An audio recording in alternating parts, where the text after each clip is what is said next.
दोस्तों नमस्कार, आप सभी का बहुत-बहुत स्वागत है हमारे इस वीडियो में। दोस्तों आज मैं आप लोगों को बहुत ही गंभीर विषय में और बहुत ही सही विषय में चर्चा करने वाला हूं और आप लोगों को बताने वाला हूं कि मैं जो 80 साल के बुढ़ापे का तकलीफ होता है, जो मौत के अंतिम समय का मान के चलो तकलीफ होता है, उस तकलीफ को झेल चुका हूं और सारे कष्ट भोग चुका हूं और पूरी अनुभव के साथ मैं अपने बचपन में ही सारा दुख कष्ट झेल चुका हूँ। इसलिए मैं अपने ज़िंदगी में शायद ऊपर वाले की कृपा थी तो सही चीज़ को समझ के, सही ज्ञान को पाकर, सच्चाई को अपनाकर ज़िंदगी को अपना बचा लिया और अपना घर संसार बसा लिया और घर संसार ऐसा बसाया कि पूरा स्वर्ग से सुंदर हो गया। मतलब मेरे घर में अभी फ़िलहाल किसी भी प्रकार की कोई दुःख दर्द नहीं बचा है। तो आप समझ सकते हो कि मैं कैसे अपने बचपन ज़िंदगी में इतने सारे दुःख तकलीफ़ झेल करके, इतने सारे शारीरिक कष्ट झेल करके,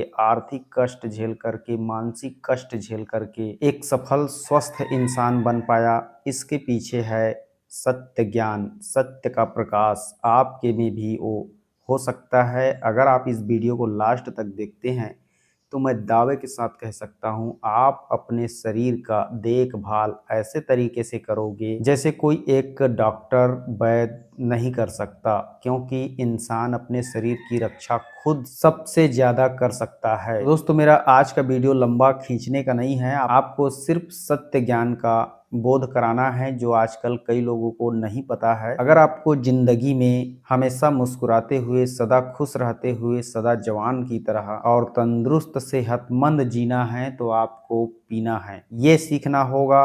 आपको अगर जीना है तो खाना कैसे है ये सीखना होगा। अगर आपको जीना है तो सही तरीके से सोना सीखना होगा। अगर आपको जीना है तो सही तरीके से नहाना सीखना होगा। अगर आपको जीना है तो सही तरीके से बोलना सीखना होगा। अगर आपको नहाना है तो सही ढंग से जागना, उठना, सहना सीखना होगा। और ये सारी चीज़ जब आप सीख जाओगे ना तो ज़िंदगी में कभी भी दुख आपको नहीं आएगा। आप अपने दुष्कर्म के फल को भी सुकर्म के फल के परिणाम जैसे बना सकते हो। तो दोस्तों ये बहुत ही ज्ञान भरी बातें मैं आज आप लोगों को बताने वाला हूँ, ध्यान से सुनिएगा। अगर कोई ज़िंदगी में सच में जीना चाहता है, स्वस्थ जीना चाहता है, तो हम अपने शरीर को खुद बिगाड़ते हैं और औषधियों से ठीक करने के बारे में सोचते हैं। तो सबसे पहला तो आपको औषधि लेना ही नहीं है, आपको जो भी लेना है सही तरीके से आहार लेना है। आहार ही हमारे लिए सब कुछ है। मान के चलो आहार अगर सही तरीके से करोगे तो वही अमृत है। रहना, खाना, पीना, बोलना सीख जाओगे तो आपके लिए वही सब चीज़ अमृत भी प्रदान करेगा और वही सब चीज़ आपको जहर भी प्रदान करेगा। इसलिए आज की वीडियो जो लास्ट तक देखेगा उसको मैं कहता हूँ 90% बीमारी कभी नहीं होगा, क्योंकि मैंने इस चीज़ को खुद आजमाया है और खुद प्रयोग किया है।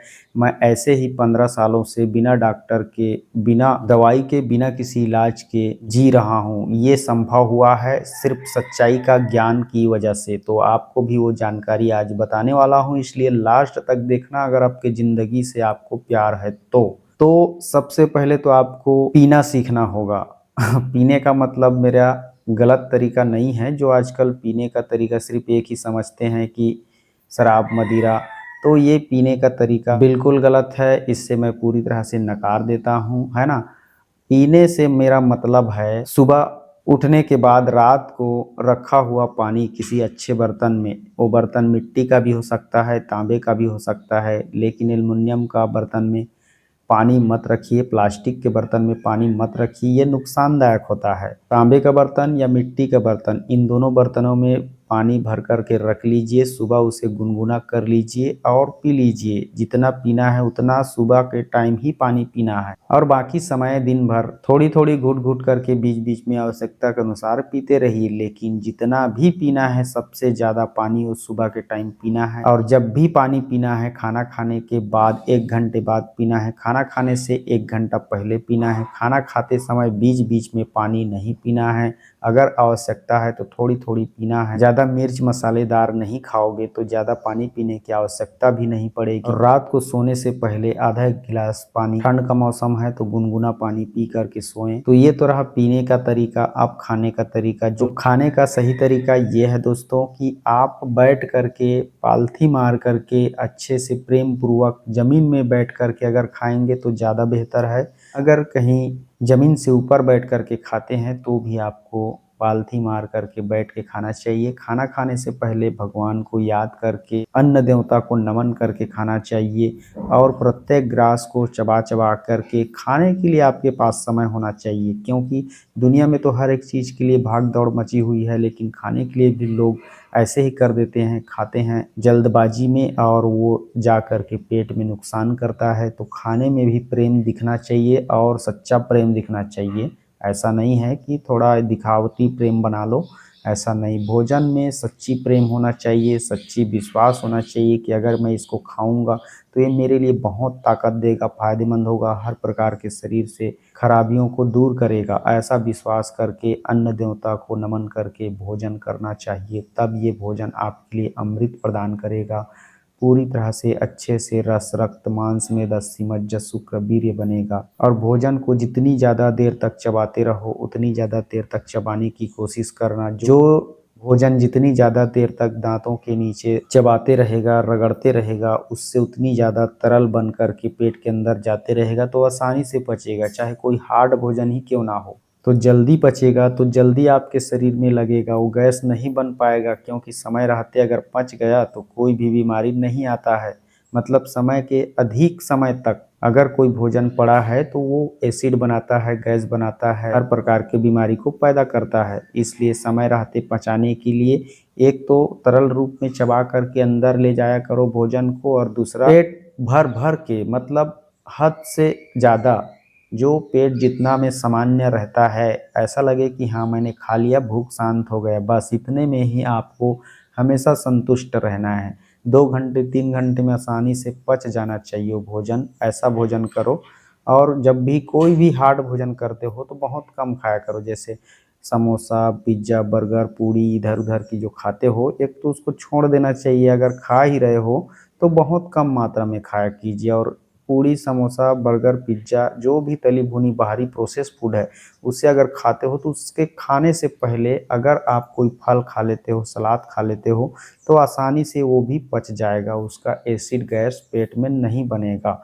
तो इस तरह से खाओ तो आपको कभी भी भोजन नुकसान नहीं पहुंचाएगा। दोस्तों, सही सोने का तरीका जान लीजिए। तो सही सोने का तरीका है 9 से 10 के बीच सो ही जाना है। 10 से ऊपर आपको नहीं जागना है, ये सेहत के लिए बहुत नुकसानदायक होता है। 8 बजे के बाद जो भोजन किया जाता है वो जहर के समान हो जाता है। अधिक से अधिक रात के 8 बजे तक ही भोजन कर लेना चाहिए, ये लास्ट है। और सुबह उठने का समय आपका हमेशा 4 से 5 के बीच होना चाहिए। लोग 6 बजे 7 बजे सोकर उठते हैं, उनका तो शरीर धीरे धीरे खराबियों को जमा करता रहता है और बाद में उनको उनका परिणाम देखने को मिलता है। और जो लोग 10 बजे 11 बजे 12 बजे सोकर उठते हैं, उनका तो फिर अल्प आयु होना निश्चित है। बीमारियां प्रकृति के जो नियम को तोड़ता है, जो प्रकृति के बनाए हुए संसारिक नियम है उसके विपरीत चलता है, तभी उसको अटैक करती हैं, उन्हीं को बीमारियां पकड़ के रखती हैं और उन्हीं को दुख दर्द हमेशा सताती रहती हैं।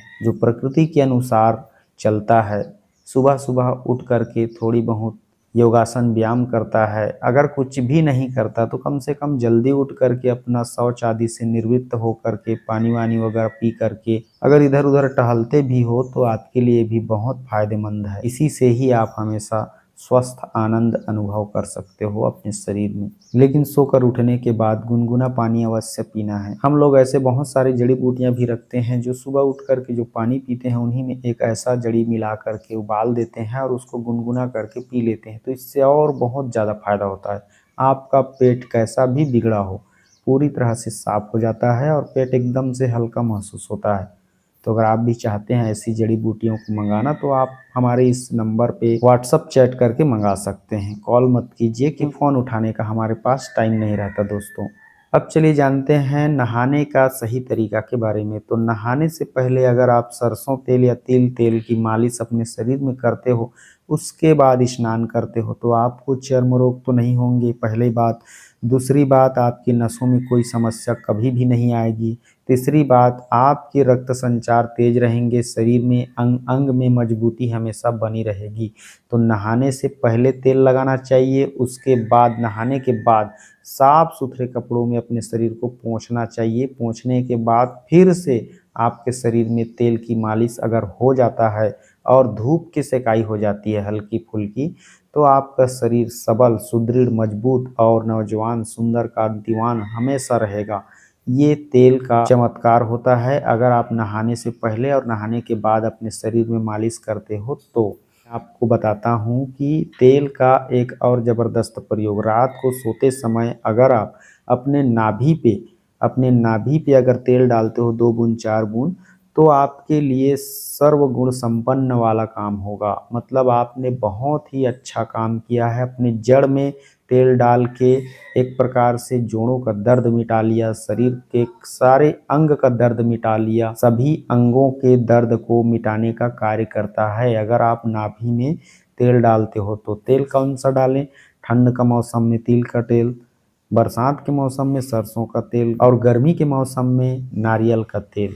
नाभि पे 2 बूंद 3 बूंद, जितना नाभि भर जाए उतने बूंद आपके नाभि में अवश्य डालना चाहिए। अगर नाभि में तेल नहीं आ रहा है तो नाभि के चारों ओर एक आवरण बनाना चाहिए, घेराव बनाना चाहिए और उसके बीच में तेल डाल के आराम से कम आधा 1 घंटा सोए रहें। उसके बाद उस तेल को साफ कर लें तो भी अच्छे से हो जाता है आपका काम, क्योंकि रात भर आपको सोना है तो उसको हटाओगे नहीं तो तेल इधर उधर फैल जाएगा। इसलिए 1 घंटे आधा घंटे तेल लगा करके नाभि में सो जाओ, उसके बाद उसको हटा करके फिर से सो जाओ। और सोने से पहले एक और काम भी कर सकते हो, जो ये 2 काम कर लेंगे ना सोने से पहले, उनको कभी भी कोई रोग होगा ही नहीं। मतलब दर्द वाली रोग नहीं होगा, चमड़ी वाली रोग नहीं होगा, उनके शरीर में ताकत खत्म नहीं होगा। तो दूसरा प्रयोग क्या है, सोने से पहले अगर आप नाभि में लगा रहे हैं तो अपने पैर के जो तलुआ होता है ना, वहाँ पे भी लगाया कीजिए। हाथ में ऐसे ऐसे रगड़ के पैर के तलुओं में, ये पैर के तलवे और ये हाथ, इनमें एक्यूप्रेशर के सारे पॉइंट होते हैं। अगर आप अच्छे से तेल की मालिश पैर के तलुओं में कर लेते हैं सोने से पहले और हाथ में कर लेते हैं तो आपके संपूर्ण शरीर की मालिश हो जाती है, एक्सरसाइज हो जाती है। 5 मिनट क्या समय है, 5 मिनट अपने शरीर के लिए दोगे तो आपका शरीर हमेशा स्वस्थ रहेगा। शरीर हमेशा आपका समय थोड़ी मांगता है, सिर्फ 5-10 मिनट आपके शरीर की देखभाल के लिए लगा दो। आपको जाते जाते एक और अच्छी और सच्ची अनमोल जानकारी बता रहा हूँ। हमारा शरीर हर दिन जो भी खराबी हुआ रहता है उसको रिपेयर करता है। क्या आपको पता है? अगर पता है तो अच्छी बात है, नहीं पता है तो जान लीजिए। अगर हम रात को 8 बजे भोजन करके सो जाते हैं, उसके बाद सुबह उठ करके भोजन में अगर कुछ भी नहीं खाते हैं, पानी वगैरह पी लेते हैं। पानी कैसा होना चाहिए? जो मोटे व्यक्ति हैं उनको शहद और नींबू का रस मिला करके पानी पीना चाहिए, तो उनका बहुत फायदा होगा मोटापे को घटाने के लिए, है ना।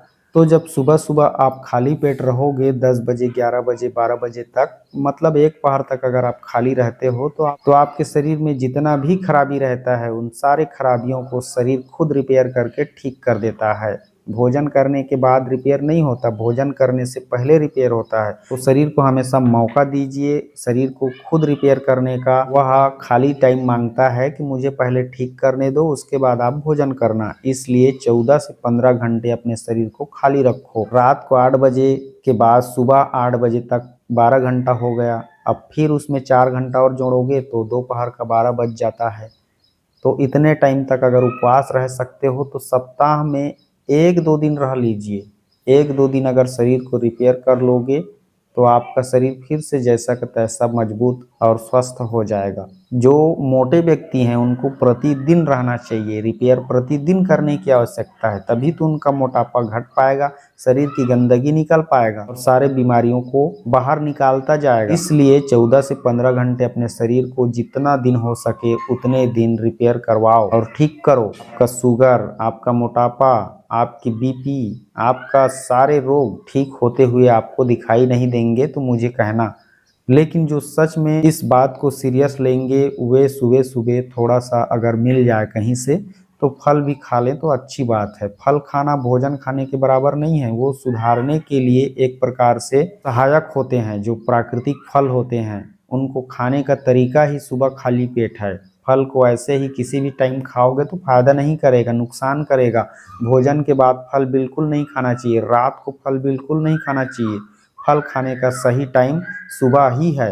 सुबह आप दोपहर तक जितना भी फल खा सकते हो, आपके लिए फायदा ही करेगा। अगर कुछ भी नहीं खा सकते तो गर्म गुनगुना पानी पी कर रहिए, ठंडे पानी पी कर के रहिए, नींबू शहद डाल करके पी कर के रहिए। कुछ भी ना मिले तो ऐसे ही रहिए, लेकिन शरीर को 14 से 15 घंटे आपको खाली रखना आपके लिए एक वरदान पाने के बराबर होगा। तो चलिए, वीडियो लंबा हो रहा है। आज का जानकारी अगर आपको सच्चा लगा होगा, अच्छा लगा होगा तो लाइक जरूर करना और हमारे चैनल के साथ जुड़ के ऐसी ही जानकारी लेकर जिंदगियों को खुशियों से भर देना, आनंदित रहना। कभी किसी को दिल दुखाने वाली बात मत करना, में प्रसन्नता रखना। किस बात की चिंता करते हो, हमेशा दुख दर्द को साथ में लेकर क्यों चलते हो।